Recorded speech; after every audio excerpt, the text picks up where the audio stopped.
পুকুরের জল থেকে নিখোঁজ ব্যক্তির দেহ উদ্ধারকে কেন্দ্র করে এলাকায় চাঞ্চল্যের সৃষ্টি হলো। সোমবার ঘটনাটি ঘটেছে গোঘাটের শ্যামবল্লভপুর গ্রামে। মৃতের নাম তন্ময় ভূঁইয়া, বাড়ি ওই এলাকাতেই। বয়স আনুমানিক 43 বছর। জানা গেছে তন্ময়বাবু কথা বলতে পারতেন না, তিনি দিনমজুরের কাজ করতেন। 15 দিন আগে বাড়ি থেকে বেরিয়েছিলেন, তারপর থেকে তিনি আর বাড়ি ফেরেননি। এরপর তার পরিবারের পক্ষ থেকে গোঘাট থানায় নিখোঁজের অভিযোগ দায়ের করা হয়। তারপর বেশ কয়েকটা দিন কেটে যাওয়ার পর এদিন বাড়ির পাশে একটি পুকুরের জলে তার মৃতদেহ ভাসতে দেখেন গ্রামবাসীরা। এরপর ঘটনাস্থলে পুলিশ পৌঁছে মৃতদেহটি উদ্ধার করে আরামবাগ প্রফুল্লচন্দ্র সেন মেডিকেল কলেজ হাসপাতালে ময়নাতদন্তের জন্য পাঠায়।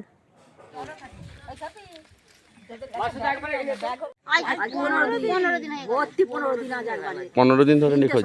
হ্যাঁ, সোমবার দিন ওই রাত 8 সোমবার দিন কাজ করতে গেল।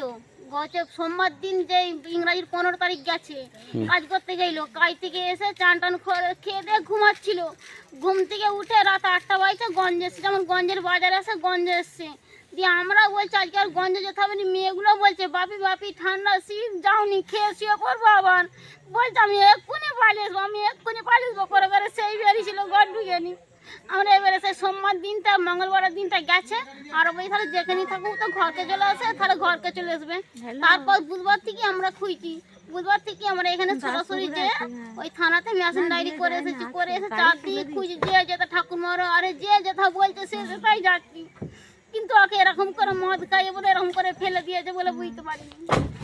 ও রাজমিস্ত্রি কাজ করতো, রাজমিস্ত্রি জোগাড়, ইট বোয়া, সিমেন্ট বালি মাখা এসব কাজ করতো। কাজ ভালো করে, কিন্তু যে যাই কাজ বলতে, কই বলতে ঝেঁটি দিবে, কই বলতে জল এনে দিতে, সব কাজ। হ্যাঁ বাবা রে, আমাদের মেয়েরা কি করবে রে? ওদিকে কি করে মানুষ করবো রে?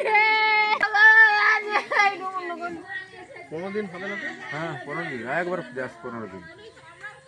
8টার সময় বেরিয়ে গেছে আজকের বারে। 8টার সময় পরিবারে যদি দেবে না, দুটো লাদিনিও ছাড়বে না। সে বলছে এই যে এক্ষুনি আসছে, হ্যাঁ এক্ষুনি এসছে, 9টা চলে।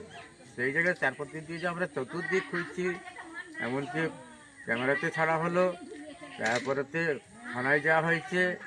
এদের চারদিক ঠাকুরগুলো সব চারদিক ঘুরছি, সবাইকে বলছি একবার থেকে, হ্যাঁ কেউ আর কোনো কিছু সন্ধান দিচ্ছে না। এর মধ্যে আজকে হঠাৎ এইখানে দেখা যাচ্ছে এই অবস্থা। আপনি কি হন? হ্যাঁ আপনি কি হন? আমি বাবা। আপনার নাম? বাদল ভূঁই। আর যে মারা গেছেন ওর নাম হচ্ছে তন্ময় ভূঁই, আমার ছোটো ছেলে। কি কাজ করতো? ও কাজ বলতে এমনি প্রতিবন্ধী, তো প্রতিবন্ধী, ওরা প্রতিবন্ধী কার্ড অনেক কিছু করে, সব কিছু করেছিল। ও কাজ বলতে ওই রাজমিস্ত্রি জোগাড়ে যে হয়তো সিমেন্ট ফিমেন্ট মেখে দেওয়া, হয়তো দুটো ইট বয়ে দেওয়া, এইরকম কাজ করতো। তাছাড়া চাষের বাচ্চা কিছু জানতো না। এতে করে ওকে কেউ বিয়ে দেবে না, অনেক কষ্ট বিয়ে ছাড়াও দিয়েছিল, ও দুটোই বিয়ে হয়েছে। এইসব হয়েছে। এটা কোন জায়গা? এটা সম্ভব। নিউ নূর সোফা সেন্টার, এখানে সমস্ত রকম সোফা পাইকারি ও রিটেলে বিক্রয় করা হয়। সমস্ত সোফা নিজস্ব কারখানায় তৈরি করা হয়। প্রোপাইটার হানিফ হোসেন খাঁ ও রুহুল হোসেন খাঁ, বড়ডোঙ্গল হাটতলা সিনেমা হলের সন্নিকটে, হুগলি। যোগাযোগ 7797170093 এবং 9382003105।